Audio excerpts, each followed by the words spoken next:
اچھے اخلاق سے لوگ خرید لیے جاتے ہیں. اگر آپ کا اخلاق اچھا ہے تو آپ کے لوگ ہو جائیں گے, لوگ آپ سے محبت کرنے لگیں گے, لوگ اپنے دل میں آپ کی محبت کو جگہ دے دیں گے, لوگوں گویا کہ وہ تمہارے لیے ہر روز حاضر ہو جائیں گے. اس زبان کو اپنے قابو میں رکھو, اور اگر تم نے اسے قابو میں نہیں رکھا تو یہ نہیں مانے گی. اسے بولنا بولے گی تو کبھی جھوٹ بولے گی, کبھی چغلی کرے گی, کبھی غیبت کرے گی, کسی کو ایسے زخم دے دے گی کہ میرے بھائی بھالے کا زخم تو بھر جاتا ہے لیکن زبانوں کے زخم نہیں بھرتے. معلوم ہے آپ کو, گولی کے زخم بھر جاتے ہیں لیکن زبانوں کے زخم نہیں بھرتے میرے بھائی. اس لیے اس زبان کو چلاؤ تو بہت سوچ سمجھ کے چلاؤ. بندوق سے زیادہ خطرناک یہ زبان ہے, تیر و تلوار سے زیادہ خطرناک یہ زبان ہے. اس لیے کہ تیر اور تلوار چلتے ہیں تو لوگوں گردن کٹ سکتی ہے, لیکن جب زبانیں چلتی ہیں تو دل ٹکڑے ٹکڑے ہو جاتے ہیں. میری بات پہ ذرا غور کرنا میرے بھائی, زبان کو بہت سنبھال کے. میری ماں بہنیں خاص اس پر توجہ دیں, خاص توجہ دیں میری ماں بہنیں میرے ان جملوں پر. جب زبانیں چلتی ہیں دل ٹکڑے ٹکڑے ہو جاتے ہیں. او جلسے میں آنے والوں, کسی کا دل توڑنا اتنا بڑا گناہ ہے کہ دنیا میں تم کسی کا دل توڑتے ہو تو اللہ کا عرش ہل جاتا ہے. بہت برا کام ہے دل توڑنا میرے بھائی, اللہ کا عرش ہل جاتا. آپ ارزا آواز کم کر دی کیا آپ نے؟ تھوڑا سا بڑا, تھوڑا سا اچھا بول رہا, تھوڑا سا بڑا, اچھا بول رہا ماشاء اللہ آپ کا ساؤنڈ, اور بہتر ہے. بس اب رہنا بس تھوڑا بڑا رہنا, میں تھکا ہوا ہوں میں بہت, ایسا بولے کہ مجھے زیادہ محنت نہ کرنا پڑے. آپ لوگ سن رہے ہیں نا؟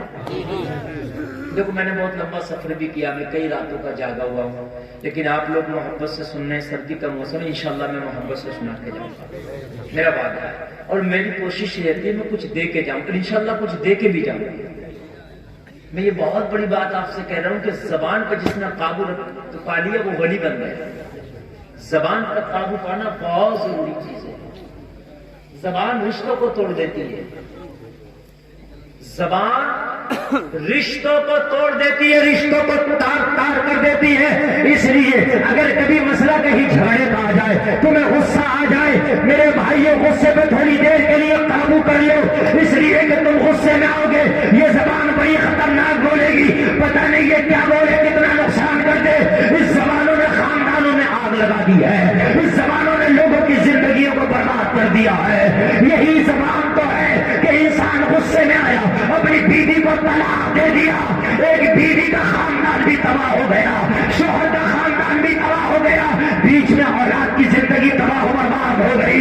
یہ زندگی تباہ کرنے والی کون؟ یہ تیری زبان ہے. اس عورت کی زندگی تباہ کرنے والی کون؟ تیری زبان ہے. اس مرد کی زندگی تباہ کرنے والی کون؟ تیری زبان ہے. یہ چھوٹے چھوٹے بچوں کو یتیم کرنے والی کون؟ تیری زبان ہے. اور میری بہنوں, ہاتھ طلاق زبان سے دی, لیکن تم بھی اگر اپنی زبان کو قابو میں رکھتی تو شاید یہ طلاق کی نوبت ہی نہیں آتی. معاملہ زبان کے یہ میرے بھائی, طلاق زبان سے بھی میں مانتا ہوں, لیکن نوبت کیوں آئی کہ اگر یہ ہماری بہنیں بھی اپنی زبان کو قابو میں رکھتی تو شاید یہ نوبت نہ آتی. میرے بھائی زبان کو قابو میں رکھے. زبان بڑا اہم حصہ ہے, یہ ہے تو گوشت کا لوتھڑا, لیکن تمہیں پتہ نہیں زبان ہی انسان کو جنتی, زبان ہی انسان کو جہنمی بنا دیتی ہے. ہمیشہ غصے پہ قابو کرو. غصے میں لیے ہوئے فیصلوں پر پچھتاوا ہوتا. ہمیشہ غصے میں فیصلے تو لے لیے جاتے ہیں لیکن پچھتاوا بہت زیادہ ہوتا ہے. اے بچوں, ارے یار ان کو بٹھا دیا اسٹیج پر, یہ اتنا شور مچا رہے ہیں پیچھے سے. ایک بھی اگر بولو نا تم میں سے ایک بھی, سب کو نیچے بٹھا دو. ان کو یہاں بٹھا دیا تو خاموش بیٹھو. سنا عجیب مسئلہ ہے, دیکھو تقریر کرنا بڑا مشکل کام ہے. یہ کوئی آپ اس کو اب اس کی اہمیت نہیں سمجھ رہے. میں آپ سے چپک کے آپ ہی کو سنا رہا اور آپ ہی باتوں میں لگ جائیں تو میرے دل کو تکلیف ہوتی. تقریر تو میں کوئی بھی کر سکتا ہوں، ٹھیک ہے، لیکن میں ایسی کام کی شاد آپ کو بتانے کی کوشش کر رہا ہوں کہ جس سے آپ کی زندگی میں جو نہیں سننا چاہتے تو میں کوئی دوسری آسان سے تقریر کر کے چلا جاتا ہوں آپ کو، تو میری جانے کوئی حاصل ہو آپ کو، ہے نا، بات ختم ہو گئی۔ ایک ہوتا ہے کسی راستے پر چلنا جو پہلے سے بنا ہوا اس پہ آسان ہے، اور ایک راستہ کانٹوں میں پتھروں میں بنا کے چلنا، یہ ہارڈ کام ہے، سمجھ رہے آپ؟ حالانکہ میں سمجھ رہا ہوں کہ آپ کو سننے کا زیادہ ماحول نہیں ہے، زیادہ مزاج نہیں ہے، اور کچھ لوگ یہ سوچ کر کے بیٹھے ہیں کہ حضرت کی کچھ ایسی باتیں ہوں گی ہم ہنسیں گے، ٹھٹا لگائیں گے، چلے جائیں گے۔ میرے بھائی کتنا ہنسو کے زمانہ تم پہ ہنستا ہے، سمجھ رہے ہیں؟ میری جو باتیں ہوتی ہیں وہ باتیں بھی اس طرح کی ہوتی ہیں، ان باتوں میں بھی سیکھ ہوتی ہے، چاہے تم ہنس کے مزے لے لو ان باتوں پہ یا ان باتوں پہ عمل کر لو۔ زبان کا اہم رول ہے، جب بھی غصہ آئے فیصلہ مت لو، کوئی بھی فیصلہ ہو غصے میں مت لو۔ آج بہت اہم بات بتا رہا ہوں، چاہے کاروبار کا فیصلہ ہو، رشتے کا فیصلہ ہو، لین کا فیصلہ ہو، دین کا فیصلہ ہو، کوئی بھی معاملہ ہو، غصے میں صرف ایک بات کہہ دو، ٹھیک ہے میں سوچ کے بتاؤں گا۔ میری بات یاد رکھ لو، آج میں تمہیں کروڑ روپے کے لیے تمہاری پوری زندگی بن جائے گی، ایسی بات بتا کے جا رہا ہوں جی۔ کوئی بھی مسئلہ ہو جائے، جھگڑا ہو جائے، پنچایت کا میٹر ہو، کوئی بھی میٹر، جب غصے کی بات آئے تو میرے بھائیو کیا کہہ دو میں بعد میں بتاؤں گا۔ کھڑکی تو کھلی بھی ہے نا، کھانا تو ہے نا، اتنا کہہ سکتے ہو میں سوچ کے بتاؤں گا۔ انشاءاللہ جب سوچ کے بتاؤ گے، گھر چلے جاؤ گے، دن دو دن گزریں گے، غصہ اترے گا، فیصلہ ٹھیک لوگے۔ کیا لوگے فیصلہ؟ آج بڑی اہم بات بتا رہا ہوں، بات سنیں، طلاق کا میٹر سنیں۔ طلاق ہوتی ہے غصے میں زیادہ تر، پہلے آدمی طلاق دے دیتا، بعد میں فون کر کے کہتا ہے حضرت میں نے غصے میں طلاق دے دی۔ بے وقوف، غصے میں ہی تو دیتے ہیں، پیار میں کون طلاق دیتا ہے؟ پیار میں بھی کوئی طلاق دیتا ہے؟ طلاق غصے میں ہی تو ہوتی ہے، تو یہ کہنے کی ضرورت میں نے غصے میں دے دی ہے؟ تو طلاق ہوتی ہے تو یہ جہالت ہے کہ طلاق 3 بار، ایک بار میں 3 بار دے دیتا ہے، جبکہ نہ طلاق کا یہ طریقہ نہیں ہے، نہ طلاق کا یہ طریقہ نہیں ہے لوگوں۔ طلاق کا صحیح طریقہ یہ ہے کہ پہلے تو طلاق 2 بار، اور اگر اب نہیں بیت رہی ہے، آپ کو لگتا ہے کہ دونوں میں سے کوئی ایک مر جائے گا، دونوں میں سے ایک ساتھ نہیں رہ سکیں گے، تو پھر کھڑکی کھولیے طلاق۔ بڑا اہم مسئلہ میرے ذہن میں آگے میں سمجھا دوں۔ جی کبھی بس میں آپ نے سفر کیا؟ کتنوں نے کیا ہاتھ اٹھائیں؟ اچھا سب نے کیا نا جی، ٹھیک ہے، سمجھتے رہنا۔ ایک بس میں ہوتی ہے ایمرجنسی ونڈو، کیا ہوتی ہے؟ دیکھیے کیسے رنگ کی ہوتی ہے بتاؤ؟ لال رنگ کی، لال ہوتی ہے، آپاتکال۔ اس کے برابر میں کبھی کبھی ہتھوڑی بھی ہوتی ہے لوہے کی، یہ بھی ہے، یہ جہاز میں بھی ہوتی ہے، یہ گھر میں، اور یہ ٹرین میں بھی ہوتی ہے، اور یہ بس میں بھی ہوتی ہے۔ اور وہ ایمرجنسی کھڑکی اس لیے ہوتی ہے، لوہے کی ہتھوڑی بھی رکھی ہوتی ہے کہ اگر کبھی بس میں آگ لگ جائے، جان پہ بنائے، اور مین دروازے سے نکلنا سمبھو نہ ہو سکے تو اس لوہے کی ہتھوڑی سے شیشہ توڑ کے باہر نکل جاؤ۔ یہی مطلب تو ہے اس کا، ارے بولو، یہی مطلب ہے نا؟ اور تم خالی ملی ذرا سی تمہیں گرمی لگ رہی ہے، تم اسے توڑ دو شیشے کہ نہیں؟ تو یار اس لیے تھوڑی تھا، ذرا سی بات میں تم توڑ دو پھر تو ڈنڈ پڑے گا کہ نہیں پڑے گا؟ ارے بولیے، چھوڑ دے گا بس والا، کیا توڑ کے دیکھیے؟ اچھا اب کہیں گرمی لگ رہی تھی اس لیے توڑ دیا،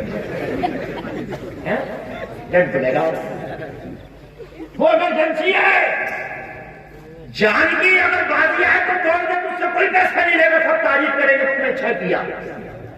اور باضابطہ طور سے جہاز میں تو سمجھایا جاتا، سنیں کان کھول کر سمجھاتے ہیں کہ آپ کے یہ دوار ہے، یہ آپاتکال دوار ہے، اگر کوئی ایسی معاملہ آ جائے کہ جہاز کو پانی پر اتارنا پڑے یا خطرے کا معاملہ آئے تو آپ اس بٹن کو دبا کے اس کھڑکی کو کھول کر کے جو ہے اس کے راستے سے باہر نکل سکتے ہیں، سب سمجھایا جاتا ہے۔ لیکن کوئی اچھا خاصا جہاز چل رہا ہے اور کسی سے انبن ہو گئی برابر کی سیٹ والے سے، اسے کھول دے، جہاز ہی ڈوب جائے گا، گر جائے گا، بات ہے کہ نہیں؟ بڑی اہم بات بتا رہا ہوں میں. تو جاہل سے جاہل آدمی بھی بس کی اس کھڑکی کو میں نے نہ کھولتا دیکھا نہ شیشے کو توڑتا دیکھا. جاہل سے جاہل بھی. ایسے ہی طلاق ایمرجنسی کھڑکی ہے، جب جان کی باری آئے، جب اس کا استعمال کرنا ہے، جب جان کی باری آئے، جب اس کا استعمال کرنا ہے، جب یہ لگے کہ نہ یہ بیوی اس کے ساتھ رہ سکتی ہے، نہ یہ شوہر اس کے ساتھ رہ سکتا ہے، یہ گھٹ گھٹ کے مر جائیں گے، تو اب طلاق کی کھڑکی ہے، اسے کھول نکل جا. فون کر کے کیا کرتے ہیں حضرت؟ میں نے غصے میں دے دی طلاق، میں بڑا پچھتا رہا. اچھا ایک بات اور بتاؤں میں آپ کو، ایمرجنسی میں بھی حکم یہ ہے کہ کھڑکی توڑنا، بس کو آگ لگانے کا حکم نہیں ہے. ایمرجنسی پڑ جائے تم ماچس نکالو، پورے بس کو آگ لگاؤ تو بھی تو غلط ہے نا. ارے بھائی اتنی تو اجازت دی ہے، کھڑکی توڑو نکل جاؤ، بس کو آگ لگانے کی اجازت تو نہیں ہے. بولیے اتنا جان دو کہ نہیں جان دو؟ تو جب جان دو تو سنو، جب طلاق ہے ایمرجنسی کھڑکی ہے، مگر کون سی ہے؟ صرف ایک طلاق.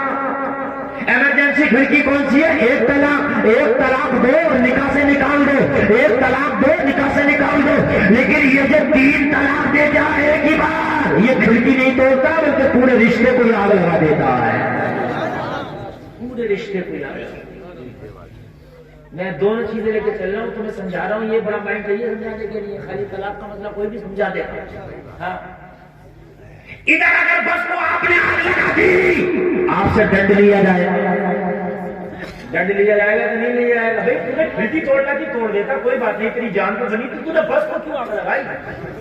کھڑکی توڑ اور لگ جاتی، دوسری کھڑکی پڑ جاتی، بنا کھڑکی کے بھی کچھ دن چل جاتی، تو نے آگ لگا دی. غلط کیا کہ نہیں کیا؟ ایسے ہی تجھے طلاق دینا تھا تو تو نے ایک طلاق دے دیا ہوتا، کھڑکی کھل گئی، بیوی تیرے رشتے سے نکل گئی. لیکن رشتے سے نکل گئی ہے، لیکن ابھی معاملات کو آگ نہیں لگی ہے. کیا ہے معاملات کو؟ 3 چیزیں ساتھ میں لے کے چل رہا ہوں، تینوں کو سمجھ لینا. ایک ہی طلاق دے دو، ایک طلاق دینے کے بعد میں بیوی کو طلاق ہو جاتی ہے. جو مان لو ایک کھڑکی آپ نے توڑ کر کے اپنے رشتے سے نکال دیا، لیکن ابھی معاملات میں آگ نہیں لگی ہے. اب شریعت حکم دیتی ہے کہ بیوی اپنی عدت میں بیٹھ جائے. عدت کتنی ہے؟ تقریباً 3 مہینے لگتے ہیں 3 پیریڈ کو. یہ 3 پیریڈ کی عدت میں بیٹھ جائے. لوگوں ابھی رشتہ پوری طریقے سے ٹوٹا نہیں ہے، طلاق تو ہو گئی ہے، طلاق تو ہو گئی ہے، لیکن ابھی رمق باقی ہے رشتے میں. اب سوچتے رہو دونوں، بیوی کو الگ کر دیا گئے، ڈبے میں ڈال دی گئی، ان کی گرمی ختم، غصہ ختم. 3 مہینے تک ختم ہو جائے گا کہ نہیں ہو جائے گا؟ گرمی ختم ہو جائے گی کہ نہیں ہو جائے گی؟ 3 مہینے نہیں، 3 دن میں ہو جاتا. چھوٹے چھوٹے بچے جو ابا سے کہتے ہیں چائے پانی بستر ٹھنڈا گرم، 3 دن نہیں. سگی ماں، سگی بہن، سگی بھابھی بھی کیا دن کرے گی؟ ماں ہوتی ہے بچوں کی. جو گھر والے کہہ رہے ہوتے ہیں طلاق دے دے دیکھ لیں گے، وہ گھر والے جب بچہ لیٹرین کر کے کھلا تو ہمت نہیں ہے کسی کی آپ اسے دھل دے. وہ ماں کو کلیجہ دیا اللہ نے. ماں کو اگر کھانا کھا رہی ہوتی ہے نا، اور اگر بچہ لیٹرین کر لے، لقمہ وہیں چھوڑ کے اپنے بچوں کو دھلتی ہے، بعد میں ہاتھ دھل کے پھر کھانا کھاتا ہے. یہ جگرا اللہ نے ماں کو دیا، یہ جگرا کسی کو نہیں دیا اللہ نے. پھر باتیں کریے. اصل میں یہ جو تبدیل ہو رہی ہے نا، وہ ان کی رینک سے اوپر کی ہو رہی ہے. صحیح بات نہیں، اتنی ان کی رینک سے اوپر ہو رہی ہے. اور یہ تقریر میں کر کے بھی اپنے اوپر زیادتی کر رہا ہوں، مگر کیا کروں، موڈ میں آ گئی یہ تقریر میں کر رہا ہوں، نہیں تو میں کرتا نہیں. میں نے دیکھ لیا مریض جیسا ہوتا میں ویسے ہی ٹیبلٹ دیتا ہوں، لیکن میں نے سوچی لاؤ کمپنی کی دے دوں. مگر جسے 20 روپے کی 3 پوڑیاں کھانے کی عادت ہے، اسے کمپنی سے کیا مطلب؟ اسے کمپنی سے تو 20 روپے کی 3 پڑیاں ہی چاہیے اسے نا. اب میں بھول جاتا ہوں ایسی تقریر اصل میں. یہ سب جو تقریر ہے نا یہ راستے بنے ہوئے نہیں، یہ بنائے جا رہے ہیں. میں یہ تقریر کر رہا ہوں یہ ایسا نہیں ہے پہلے سے میں نے تیاری کر کے اور میں نے رکھ لی ہو کہ یہ تقریر بول رہا ہے. یہ سب میں آپ کے سامنے حالات حاضرہ کو دیکھ کر کے بول رہا ہوں. طلاق ہو گئی، کیا طلاق دینا چاہیے اگر کبھی ضرورت پڑی؟ زور سے بولو. سبق سکھا رہا ہوں میں آج. تقریباً ہمارا معاشرہ، میں صحیح بتا رہا ہوں، کورٹ میں جاؤ، کچہری میں جاؤ، طلاقوں کے مقدمے سب سے زیادہ ملیں گے. جی. اور تم نے طلاق کو اتنا خرافاتی مسئلہ بنا دیا، اتنا بنا دیا کہ اب تمہارے طلاق کے قانون بھی غیروں نے بنائے کہ نہیں بنائے. اور جنہوں نے تمہاری طلاق کے قانون بنائے جا ان سے جا کے پوچھ لو، وہ جانتے طلاق کسے کہتے ہیں؟ انہیں پتا مغلظہ کسے کہتے ہیں، بائنہ کسے کہتے ہیں، غلیظ کسے کہتے ہیں؟ بتاؤ مجھے، بتا دو. انہیں کیا پتا کہ طلاق بائنہ کیا ہے، طلاق رجعی کیا ہے، طلاق مغلظہ کیا ہے، تو ہر کیا ہے انہیں کیا پتا، عدت کیا ہے انہیں کیا پتا، عدت کی مدت کیا ہے انہیں کیا پتا. لیکن میرے بھائیوں، جب گھر میں تمہارے زیادہ جھگڑے ہو جاتے ہیں تو پھر فیصلے باہر کے لوگ کرتے ہے کہ نہیں؟ جب گھر کے جھگڑے کم رہے، دلوں میں گنجائش رہے تو گھر میں نپٹ جاتے ہیں. اور جب گھر کے دلوں میں گنجائش نہ رہے تو پھر پڑوسی کرتے ہیں تمہارے فیصلے. اور جب پڑوسی کے دن نکل جائے گا تو پھر چوکی اور تھانوں میں ہوتے ہیں فیصلے. طلاقوں کے میٹر اتنے بگڑ گئے، تم نے طلاق کا مسئلہ ہی نہیں سمجھنے کی کوشش کی. بس تم کو ایک ہی آیا، تم نے اٹھائی بندوق، تینوں گولیاں داغ دی. میں تو یہ کہتا ہوں یہ انیواریہ ہونا چاہیے کہ جس کو نکاح کرنا ہے اس کا نکاح بعد میں پڑھایا جائے، اس سے پہلے طلاق کا مسئلہ سنا جائے. میں صحیح بتا رہا ہوں. یہ جو نکاح ہوتا ہے 3 کلمے پڑھاتے ہیں، 1-2 کلمہ پڑھاتے ہیں،